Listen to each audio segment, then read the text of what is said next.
नमस्कार, न्यूज 18 मध्य प्रदेश छत्तीसगढ़ देख रहे हैं आप। मैं हूं आपके साथ प्रशांत कटारे और बुलेटिन की शुरुआत बड़ी खबर के साथ।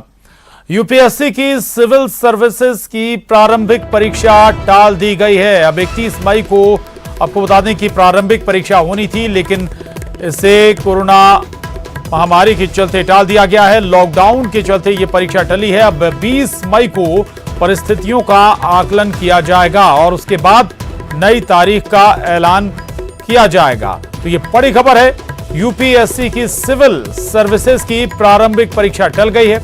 दरअसल 31 मई को सिविल सर्विसेज यूपीएससी की प्रारंभिक परीक्षा होनी थी, लेकिन लॉकडाउन के चलते परीक्षा को टालना पड़ा है। और अब जो जानकारी है कि 20 मई को परिस्थितियों का आकलन किया जाएगा और उसके बाद नई तारीख का ऐलान होगा। तो ये इस वक्त की बड़ी खबर है। यूपीएससी की जो परीक्षा है, प्रारंभिक परीक्षा है, वो टल गई।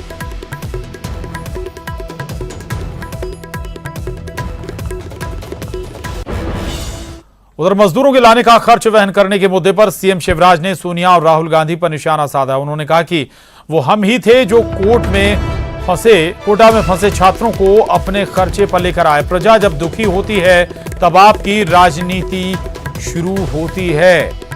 तो मजदूरों को ट्रेन से अपने राज्यों में वापस लाने पर सियासत शुरू हो गई है और इस पर सीएम शिवराज सिंह चौहान ने सोनिया और राहुल गांधी पर निशाना साधा। उन्होंने कहा है कि वो हम ही थे जो कोटा में फंसे छात्रों को अपने खर्चे पर वापस लेकर आए। प्रजा जब दुखी होती है तब आपकी राजनीति शुरू होती है।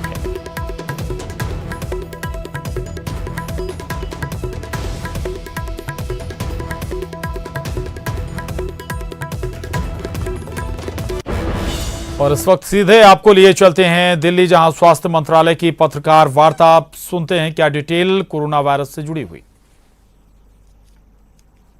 2020 से लॉकडाउन को 2 सप्ताह और बढ़ाने का आदेश नए दिशा निर्देशों के साथ जारी किया है।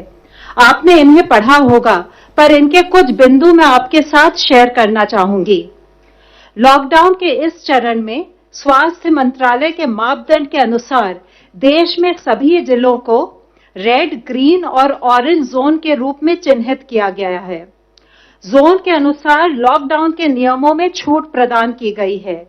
जिलों का वर्गीकरण स्वास्थ्य मंत्रालय राज्यों और केंद्र शासित प्रदेशों के साथ हर सप्ताह या आवश्यकता अनुसार उससे पहले साझा करेगी। नए दिशा निर्देशों में जोन वाइज कुछ प्रतिबंध है तो रियायतें भी दी गई हैं। जहां प्रतिबंध कोरोना संक्रमण को विफल करने के लिए अति आवश्यक है, वहीं व्यापक समीक्षा के बाद लॉकडाउन में दी गई ढील देश की अर्थव्यवस्था को कार्यात्मक बनाने, वाणिज्यिक गतिविधियों में तेजी लाने और कामगारों को रोजगार उपलब्ध कराने की दृष्टि से की गई हैं। नए दिशा निर्देशों के अंतर्गत कुछ गतिविधियों पर राष्ट्रव्यापी रोक जारी रहेगी। देशव्यापी प्रतिबंध में हवाई, रेल और मेट्रो यात्रा तथा सड़क द्वारा अंतर्राज्यीय यात्रा पर रोक रहेगी। हालांकि मेडिकल, सुरक्षा और गृह मंत्रालय द्वारा स्वीकृत उद्देश्यों के लिए इस प्रतिबंध में छूट होगी। विद्यालय, महाविद्यालय, अन्य शैक्षणिक तथा प्रशिक्षण और कोचिंग संस्थान बंद रहेंगे। ऑनलाइन और डिस्टेंस लर्निंग की अनुमति है, जिसके द्वारा शैक्षिक सत्र में कुछ हद तक हम कमी को पूरा कर सकते हैं। आतिथ्य सेवाएं जैसे होटल्स, रेस्टोरेंट तथा सिनेमाघर, मॉल्स, जिम, खेल परिसर, बार, ऑडिटोरियम और ऐसे सभी संस्थान बंद रहेंगे। सामाजिक, राजनीतिक, सांस्कृतिक और अन्य प्रकार की सभाओं के आयोजन पर रोक रहेगी। सभी धार्मिक स्थल, पूजा स्थल, धार्मिक समागम जनता के लिए बंद रहेंगे। सभी गैर आवश्यक गतिविधियों के लिए लोगों की आवाजाही पर शाम 7 बजे से सुबह 7 बजे तक सख्ती से प्रतिबंध रहेगा। 65 वर्ष से अधिक उम्र के व्यक्तियों, बीमार लोगों, गर्भवती महिलाओं और 10 वर्ष से कम उम्र के बच्चों को आवश्यक जरूरतों और स्वास्थ्य उद्देश्यों को छोड़कर घर से बाहर निकलना वर्जित है। रेड जोन और ऑरेंज जोन में कुछ प्रतिबंध है, पर छूट भी है। रेड और ऑरेंज जोन्स में जो कंटेनमेंट जोन्स हैं, उनकी संवेदनशीलता को देखते हुए उसमें स्ट्रिक्ट पेरीमीटर कंट्रोल होगा, यानी आपातकालीन चिकित्सा सुविधा और आवश्यक वस्तुओं और सेवाओं की आपूर्ति बनाए रखने के अलावा कंटेनमेंट जोन के अंदर बाहर लोगों की आवाजाही नहीं होगी। कंटेनमेंट जोन के भीतर किसी भी अन्य गतिविधि या कार्य की अनुमति नहीं है। कंटेनमेंट जोन के बाहर रेड जोन में देश भर में प्रतिबंधित गतिविधियों के अलावा कुछ अन्य एक्टिविटीज पर भी रोक होगी। Cycle rickshaw, auto rickshaw, taxi और कैब एग्रीगेटर्स के परिचालन पर रोक रहेगी। बसों की इंटर और इंट्रा डिस्ट्रिक्ट आवाजाही की अनुमति नहीं होगी। नाई की दुकानें, स्पा और सैलून बंद रहेंगे। मॉल्स तो बंद ही रहेंगे, पर शहरी क्षेत्रों में मार्केट्स और मार्केट कॉम्प्लेक्सेस में गैर जरूरी सामानों की दुकानों की अनुमति नहीं है। हालांकि जरूरी सामान वाली दुकानों के लिए कोई प्रतिबंध नहीं है। स्टैंड अलोन शॉप्स, नेबरहुड यानी कॉलोनी की दुकान और आवासीय परिसर के भीतर जो दुकानें हैं वे हर तरह का सामान बेच सकती हैं। ग्रामीण क्षेत्र में मॉल को छोड़ हर तरह की दुकान की अनुमति है। रेड जोन में ई कॉमर्स सिर्फ एसेंशियल गुड्स के लिए अलाउड है। रेड जोन में कुछ बंदिशों के साथ ऑलमोस्ट सभी व्यावसायिक और निजी प्रतिष्ठानों की अनुमति दी गई है। अनुमति प्राप्त गतिविधियों के लिए लोगों एवं वाहनों की आवाजाही हो सकेगी। 4 व्हीलर्स में चालक के अलावा अधिकतम 2 लोग बैठ सकते हैं और 2 व्हीलर्स में पिलियन राइडर यानी पीछे की सीट पर सवारी की अनुमति नहीं है। रेड जोन के ग्रामीण क्षेत्रों में सभी औद्योगिक, कृषि इत्यादि गतिविधियों की अनुमति है, परंतु शहरी क्षेत्र में कुछ प्रतिबंध हैं। इन सिटू कंस्ट्रक्शन यानी मजदूर जहां साइट पर रहते हैं और रिन्यूएबल एनर्जी प्रोजेक्ट्स को भी छूट दी गई है। निजी कार्यालय आवश्यकता के आधार पर 33% स्टाफ के साथ कार्य कर सकेंगे। ऑरेंज जोन में देश भर में प्रतिबंधित गतिविधियों के अलावा बसों की इंटर और इंट्रा डिस्ट्रिक्ट आवाजाही भी प्रतिबंधित है तथा टैक्सी और कैब एग्रीगेटर्स को केवल 1 ड्राइवर और 2 यात्रियों के साथ आवाजाही की अनुमति है। 4 व्हीलर्स में चालक के अलावा अधिकतम 2 यात्री होंगे। यहां 2 व्हीलर्स में दूसरी सवारी की अनुमति है। ग्रीन जोन में देश भर में प्रतिबंधित गतिविधियों के अलावा अन्य सभी गतिविधियों की अनुमति दी गई है। हालांकि बसों का परिचालन अधिकतम 50% बैठने की क्षमता के साथ किया जा सकेगा और बस डिपो भी अपनी 50% क्षमता के साथ ही संचालन कर सकती हैं। मैं आपके माध्यम से एक बार फिर लोकहित में लॉकडाउन को सफल बनाने के लिए और कोविड-19 की चेन तोड़ने के लिए सभी जो हमारे राष्ट्रीय निर्देश है उनका सार्वजनिक स्थानों पर और कार्यस्थलों पर अनुपालन करने का अनुरोध करती हूं। धन्यवाद। Health ministry representative please. अब तक टोटल 11,706 लोग क्योर हो चुके हैं और अगर हम पिछले 24 घंटे में देखें तो 1,074 people have been cured. It is such a positive news that this is the highest number in terms of cured patient noted till date. और इसके साथ ही हमारा रिकवरी रेट अब देखें तो है बढ़कर 27.52% हो चुका है। पिछले 24 घंटे में भारत में अगर कोविड-19 के कंफर्म केसेस की संख्या देखें तो 2,553 केसेस बढ़े हैं, जिसके कारण की कुल कंफर्म संख्या अब 42,533 हो चुकी है। Total active cases under medical supervision की संख्या 29,453 है। अगर हम सभी अपने क्लोज केसेस को डेटा के बेसिस पर एनालिसिस करें और एक आउटकम रेशियो कैलकुलेट करें, आउटकम रेशियो मींस कि जो हमारे केसेस क्लोज हो चुके हैं उनका आउटकम, यानी कि क्या वो रिकवर हुए हैं या डेथ रिपोर्ट हुई है, उसके टर्म्स में मेजर करते हैं। यह हॉस्पिटल में क्लिनिकल मैनेजमेंट के स्टेटस को इंडिकेट करती है। तो इससे पहले हम लोगों ने 17 अप्रैल में जैसे बातचीत की थी तो पाया था कि देश में आउटकम रेशियो 80:20 नोट की गई थी और उसके कंपैरिजन में अगर हम आज का डेटा देखें तो पाते हैं कि हमारी आउटकम रेशियो बढ़कर 90:20 नोट की गई है, जो कि 17 अप्रैल के डेटा से इंप्रूवमेंट के रूप में हम देख सकते हैं। ये वैसे तो जैसे हम हमेशा बात करते हैं कि देश के लिए हर एक डेथ कंसर्न का विषय है, इसीलिए जरूरी है कि हम कोविड के ट्रीटमेंट की डीपर अंडरस्टैंडिंग डेवलप करें, फोकस करें कि हम अपने इस आउटकम को और बेहतर कैसे बना सकते हैं। आज जैसे कि लॉकडाउन हमारे देश के कुछ हिस्सों में स्टैगर्ड मैनर में ईज हो रहा है, तब हमारे लिए जरूरी है कि हम ये इंश्योर करें कि रिगरस कंटेनमेंट मेजर्स वहां लिए जहां पर कि केस पाए गए हैं। हम ये इंश्योर करें कि जितने भी हमारे केस हैं उसका इफेक्टिव क्लिनिकल मैनेजमेंट हो, और साथ ही हम इन्फेक्शन प्रिवेंशन और कंट्रोल पर भी अपना फोकस रखें।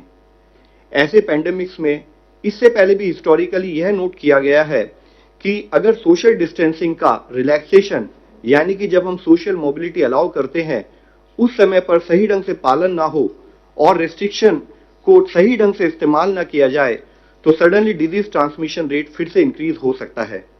इसलिए लॉकडाउन के बेनिफिट्स को बनाए रखने के लिए हमें सबको मिलकर यह इंश्योर करना होगा कि हम सब अपनी सोशल रेस्पॉन्सिबिलिटी को समझें और लॉकडाउन ईज होने के समय पर भी सभी प्रोटोकॉल्स और गाइडलाइंस का डिलीजेंटली पालन करें। There is a very fine line, complacent होंगे तो फिर से केसेस की संख्या बढ़ सकती है। दूसरी ओर जिन जिले में केसेस अभी तक रिपोर्ट नहीं हुए हैं वहां पर अगर केस आएंगे तो वहां पर फिर से रेस्ट्रिक्शन लागू की जा सकती हैं।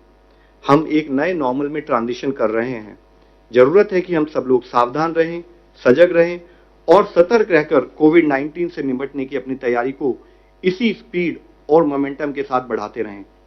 हमें पब्लिक स्पेसेस में कंपल्सरली फेस मास्क या कवर्स को यूज करना है। इवन आउटसाइड कंटेनमेंट जोन में भी हमें सभी प्रिवेंटिव मेजर्स और सरकार द्वारा दिए गए दिशा निर्देश का पालन करना है। इसेंशियल आइटम्स को भी खरीदते समय या कॉमन एरियाज में किसी से मीटिंग करते समय भी जो रिलैक्सेशन वाले एरिया हैं वहां पर भी हम भीड़ भाड़ से बचें। लेटेस्ट फिजिकल डिस्टेंसिंग मेजर्स का पालन करें। हैंड हाइजीन, एनवायरमेंटल हाइजीन और रेस्पिरेटरी हाइजीन जैसे प्रिवेंटिव मेजर्स को हमें डिलीजेंटली फॉलो करने की जरूरत है। जैसे कि माननीय प्रधानमंत्री जी ने कहा है कि जरूरत है कि जान भी है जहान भी है, और उसको सुनिश्चित करने के लिए आज जब हम लॉकडाउन को थोड़ा रिलैक्स कर रहे हैं तो जरूरत है कि हम सब लोग मिलकर इस दिशा में प्रयत्न करें कि हम लॉकडाउन ईज करने के समय पर भी अपनी सोशल रेस्पॉन्सिबिलिटी को समझते हुए इस तरह से इंश्योर करें कि केसेस की संख्या ना बढ़े। Please help us to help you. धन्यवाद। फ्रेंड्स, आज हमारे साथ हैं चेयरमैन एम्पावर्ड ग्रुप 6। तो मैं रिक्वेस्ट करूंगा सर से कि वो आपको अपने एम्पावर्ड ग्रुप के बारे में ब्रीफ करें। सर। मैं एम्पावर्ड ग्रुप 6 जो कि सिविल सोसाइटी ऑर्गेनाइजेशंस, एनजीओज, सारे development partners, industries, international organisations से डील करता रहा है, मैं उसका चेयरमैन हूं। और इस ग्रुप ने जो जो काम किया है इसके बारे में मैं एक लिखित प्रेस रिलीज दे रहा हूं, पर मैं ये बताना चाहूंगा कि एम्पावर्ड ग्रुप 6 का जो सबसे महत्वपूर्ण काम रहा है कि इसने जो हमारे एनजीओ दर्पण में 92,000 सिविल सोसाइटी ऑर्गेनाइजेशंस और एनजीओ रजिस्टर्ड थे, वो पहली बार भारत में इन सबको मोबिलाइज किया और हर सेक्टर में, वो न्यूट्रिशन हो, हेल्थ हो, सैनिटेशन हो, एजुकेशन हो, उन सबको हम लोगों ने मोबिलाइज किया और उनको कोऑर्डिनेट करवाया स्टेट गवर्नमेंट और डिस्ट्रिक्ट एडमिनिस्ट्रेशन के साथ, जो कि जगह जगह जो हॉटस्पॉट्स थे, जहां जहां खाने की जरूरत थी, जहां जहां homeless, daily veg workers, migrant workers को मदद करनी थी और खाना देना था, इन सारे ऑर्गेनाइजेशंस को मोबिलाइज करवाया। स्टेट गवर्नमेंट्स ने हर डिस्ट्रिक्ट में एक नोडल ऑफिसर को अपॉइंट किया। उसके अलावा स्टेट गवर्नमेंट ने एक नोडल ऑफिसर अपॉइंट किया जिसने इन एनजीओज के साथ कोऑर्डिनेट किया। इन एनजीओज के लिए एक स्पेशल ऑर्डर इशू कराया गया जिससे कि वो अनलिमिटेड क्वांटिटी जितना चाहें वो फूड कॉर्पोरेशन ऑफ इंडिया से चावल और गेहूं ले सकते थे 22 रुपए सब्सिडाइज रेट पे, 22 रुपए और 21 रुपए पे, जिससे कि भारत में कोई भी मनुष्य, कोई भी व्यक्ति भूखा ना रहे। तो स्वास्थ्य मंत्रालय की ये प्रेस कॉन्फ्रेंस, गृह मंत्रालय की तरफ से भी नए नियम जो लागू किए गए हैं ग्रीन, ऑरेंज और रेड जोन के लिए, उसकी जानकारी भी दी गई। आगे बढ़ते हैं। ट्रेनों के जरिए दूसरे राज्यों के मजदूरों को अपने अपने घर भेजे जाने और उस पर कांग्रेस द्वारा की जा रही सियासत पर बीजेपी प्रदेश उपाध्यक्ष रामेश्वर शर्मा ने कहा कि लोगों को भड़काना कांग्रेस बंद करे। ऐसी राजनीतिक बयानबाजी से पहले सोनिया गांधी जी को चाहिए कि वो रेलवे में 10-20 करोड़ जमा करा दें, फिर बयानबाजी करें। तो ये बयान आया है रामेश्वर शर्मा का। को बता दें, बीजेपी प्रदेश उपाध्यक्ष रामेश्वर शर्मा ने कहा है कि लोगों को कांग्रेस भड़काना बंद करे। ऐसी राजनीतिक बयानबाजी से पहले सोनिया गांधी जी को चाहिए कि वो रेलवे में 10-20 करोड़ रुपए जमा करा दें।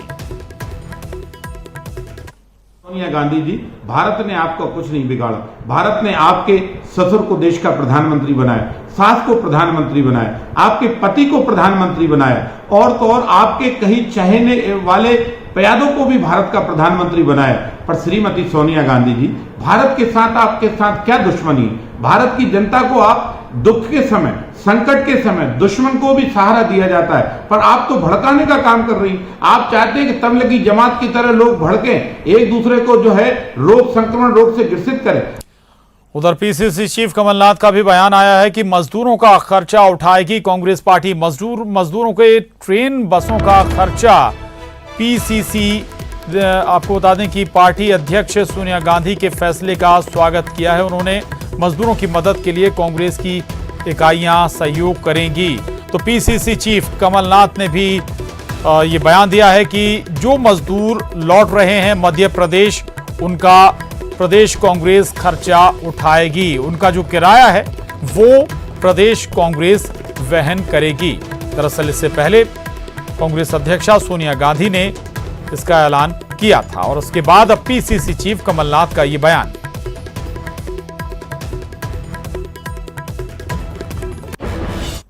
देश के लाखों मजदूर जो विभिन्न प्रदेशों में कार्य कर रहे थे, पिछले 1.5 महीने से भटक रहे थे मध्य प्रदेश वापस आने, अपने गांव में, अपने जिलों में वापस जाने के लिए। खाने का कोई प्रबंध नहीं था और बड़ी दुख की बात है कि ना तो केंद्र सरकार ने ना राज्य सरकार ने इसका कोई निर्णय किया, उनको कोई साधन उपलब्ध कराया या उनकी कोई सहायता राशि करी। कांग्रेस अध्यक्ष सोनिया गांधी जी ने जो फैसला किया है कि हर कांग्रेस पार्टी इनके पूरा किराया देगी, ट्रेन का किराया हो, बस का किराया हो, कांग्रेस पार्टी भरेगी, ताकि हमारे मजदूर जो अपना गांव छोड़ के तलाश में गए थे अपने जीवन को मजबूत रखने के लिए, आज उनके लिए कुछ राहत मिले। हम स्वागत करते हैं सोनिया गांधी जी के इस निर्णय का और हम मध्य प्रदेश कांग्रेस कमेटी की ओर से पूरा उनको इसकी राशि उपलब्ध कराएंगे। उधर प्रदेश में शराब दुकान खोले जाने को लेकर सरकार ने आदेश जारी कर दिया है। कल यानी 5 मई से ये नई व्यवस्था लागू होगी। इसके तहत ग्रीन जोन वाले जिलों में शराब की दुकानें खुल सकेंगी, वहीं ऑरेंज जोन वाले जिलों खरगोन, रायसेन, होशंगाबाद, रतलाम, आगरमालवा, मंदसौर, सागर, शाजापुर, छिंदवाड़ा, अलीराजपुर, टीकमगढ़, शहडोल, श्योपुर, डिंडोरी, बुरहानपुर, हरदा, बैतूल, विदिशा, मुरैना और रीवा में कंटेनमेंट एरिया को छोड़कर बाकी जगह शराब दुकानें खुलेंगी। रेड जोन वाले जिले भोपाल, इंदौर और उज्जैन में शराब की दुकानें बंद रहेंगी। वहीं इसी जोन में आने वाले जिले जबलपुर, धार, बड़वानी, खंडवा, देवास और ग्वालियर में शहरी इलाकों की दुकानों को छोड़कर अन्य क्षेत्रों में दुकानें संचालित हो सकेंगी।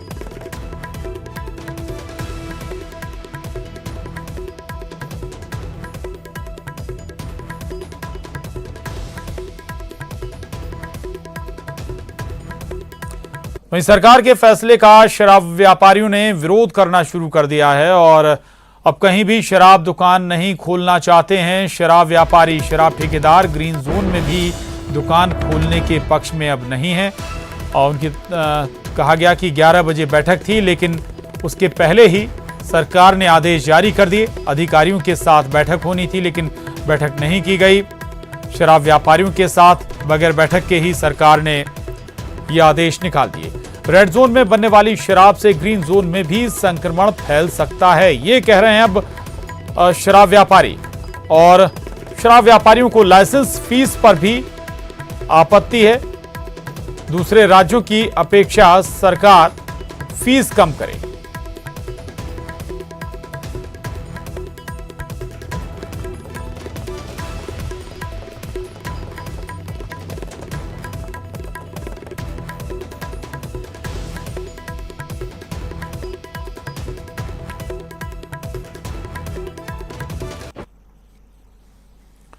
उधर कोरोना महामारी के चलते निराश्रित और मजदूर वर्ग को वक्त की रोटी दो वक्त की रोटी के लिए भी परेशान होना पड़ रहा है। ऐसे में हालात में समाज सेवकों की ओर से जरूरतमंदों को परिवार के लिए प्रतिदिन भोजन सामग्री का वितरण किया जा रहा है। रीवा के जेपी नगर महिला क्लब द्वारा हर दिन गरीबों और जरूरतमंदों को भोजन और राशन का वितरण किया जा रहा है।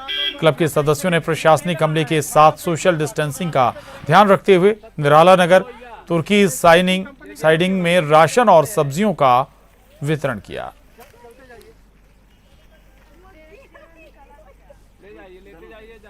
नाभि से ज्यादा ध्यान है भैया थोड़ा बस। छत्तीसगढ़ सरकार को यूं ही किसान, गरीब और मजदूर वर्गों के शुभचिंतक नहीं कहा जाता। प्रदेश के मुख्यमंत्री भूपेश बघेल जरूरतमंदों का ख्याल तो रखते ही हैं, साथ ही साथ दुख की घड़ी में उनकी सरकार हर संभव मदद भी करती है। यही वजह है कि प्रदेश के दूसरे राज्यों में फंसे हजारों मजदूरों को लाने और यहां फंसे मजदूरों को भेजा जाने लगा है।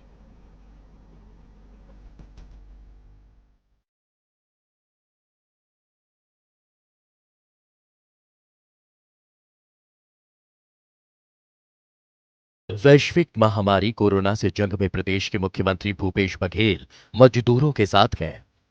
प्रदेश सरकार को श्रमवीरों की चिंता है। यही वजह है कि छत्तीसगढ़ में फंसे अन्य राज्यों के मजदूरों को उनके राज्य भेजा जा रहा है। वहीं छत्तीसगढ़ के मजदूर जो दूसरे राज्यों में फंसे हैं, उन्हें लाने और उनके स्वास्थ्य परीक्षण की भी पूरी तैयारी की गई है। छत्तीसगढ़ के भाई बहनों को जय जोहार, नमस्कार। मैंने सभी कलेक्टर को निर्देशित किया है कि अपने जिले के जितने भी पंचायत हैं, उसके पंचायत के जो सरपंच हैं, सचिव हैं या ग्राम के पटेल हैं, आंगनबाड़ी के कार्यकर्ता हैं, उनको जरूर ये निर्देशित कर दें कि वे जितने भी बाहर से लोग आए हैं उनके लिए रजिस्टर मेंटेन करें। जो लोग आ रहे हैं, जा रहे हैं, उनका नाम दर्ज कराएं। कितने मजदूरों को मिलेगा लाभ? कौन कौन से जिले के हैं मजदूर? छत्तीसगढ़ सरकार की पहल के बाद 1,08,315 मजदूरों की घर वापसी होगी। 21 राज्य और 4 केंद्र शासित प्रदेशों से राज्य सरकार ने किया है समन्वय स्थापित। जांजगीर, बलौदाबाजार, राजनांदगांव, मुंगेली, कबीरधाम, बिलासपुर, बेमेतरा, कोंडागांव, जशपुर, सूरजपुर, कोरबा सहित 27 जिले के मजदूरों की होगी वापसी। संकट काल के समय में श्रमिकों के लिए जारी किया गया है helpline number. CM Bhupesh Baghel ने राज्य के सभी कलेक्टरों को दिए निर्देश। घर वापसी के समय चेक पोस्ट पर होगी श्रमिकों और लोगों की स्क्रीनिंग। कर्मवीरों से सेहत को ध्यान में रखते हुए सरकार ने की है क्वारंटीन की व्यवस्था। जो लोग भी बाहर से आ रहे हैं उसे 14 दिन का क्वारंटाइन में रखने की व्यवस्था करें, ताकि जो कोरोना वायरस है इसे लड़ाई लड़ सकें और उसे बचाव किया जा सके।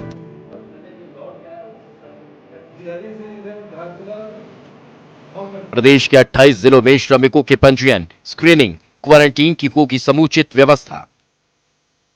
कोविड-19 के संक्रमण को रोकने के लिए राज्य सरकार ने हर तरह के प्रयास किए हैं।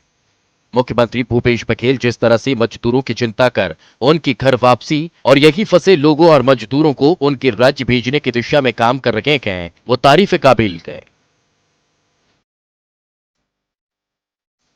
Bureau report, news 18।